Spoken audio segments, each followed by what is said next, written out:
I was at the first urban conference. It ended September the 8th, 2001, and I moved from Canada for the first time to New York City on September the 9th, 2001. You didn't have to be a genius to recognize the relationship between the hate at the Durban and the terrorism 2 days later.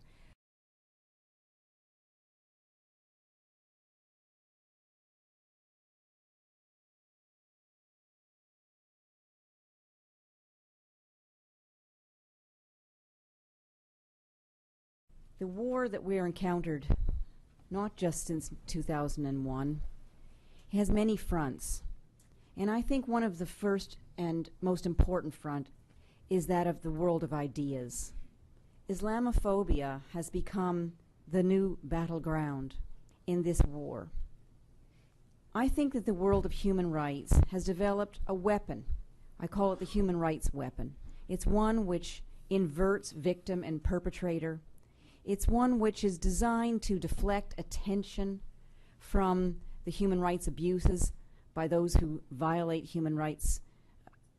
It is intended to circle the wagons, to invoke mass hysteria, which suggests to people that they're under threat, which is in fact imaginary, and to develop excuses for hatred and for terrorism. It's a tried and true formula after all, isn't it? To create imaginary enemies, to exaggerate what is a kernel of truth, and to divert attention from the real violations in our midst. This is the phenomenon that surrounds the rise of allegations of Islamophobia. The idea is to define victims. And let me give you an example of that. Essentially, Muslims have become in many ways the new Jews. The analogy is very deliberate, so that in the September of only last month, the Human Rights Council heard the following speech by Pakistan, speaking on behalf of the Organization of the Islamic Conference. Muslims are being demonized and dehumanized as Jews were in the interwar period in the last century. Algeria said that the campaign against Muslims, racial and religious hatred and violence in Europe, legitimated through a twisted vision of freedom of expression, is reminiscent of anti-Semitic campaigns in the 1920s and 30s.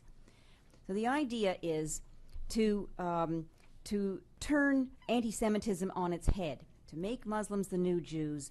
And after all, what is anti-Semitism according to the Organization of the Islamic Conference? Not only did they analogize discrimination against Muslims or Islamophobia to anti-Semitism, they actually said that anti-Semitism is about Arabs and Muslims. So the consequence of this is to then move on to the stage of, well, if Muslims are the Jews of the 21st century, what's the shape and form of that discrimination? The Danish cartoon episode has proved to be the kind of the catalyst for a hysterical, one cannot use a better word, exaggeration of the problems faced by the Muslim community. And I'll just give you a couple of examples of that, also drawn from the Human Rights Council in September. Egypt said, the episode of the offensive publication of portraits of Prophet Muhammad has highlighted the damage that freedom of speech, if left unchecked, may lead to, hurting the religious feelings of more than 1 billion people. Or Syria said that this episode of freedom of opinion was used to insult hundreds of millions of Muslims all over the world and to humiliate Islam.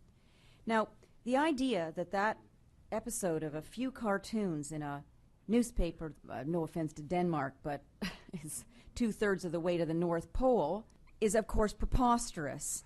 And it has very specific consequences. It's not just idle chit-chat.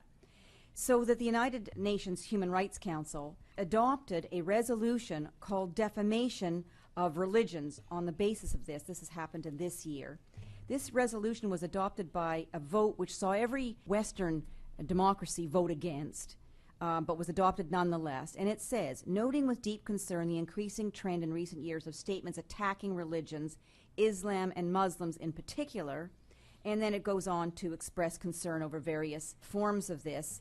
But what's interesting is this resolution called Defamation of Religions only mentions one religion. Islam is the only religion that apparently is subject to defamation in the world today.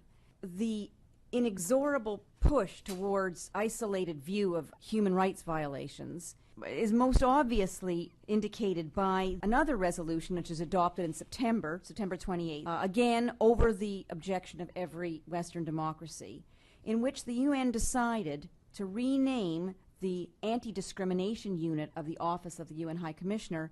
The unit shall now be called the Anti-Racial Discrimination Unit, and its operational activity shall focus exclusively on racism, racial discrimination, and xenophobia. So you can't even do general anti-discrimination work in the context of the Anti-Discrimination Unit. Now it's only going to be about religion, and which feeds back to their definition of religious discrimination, which highlights Islam and Muslims in particular.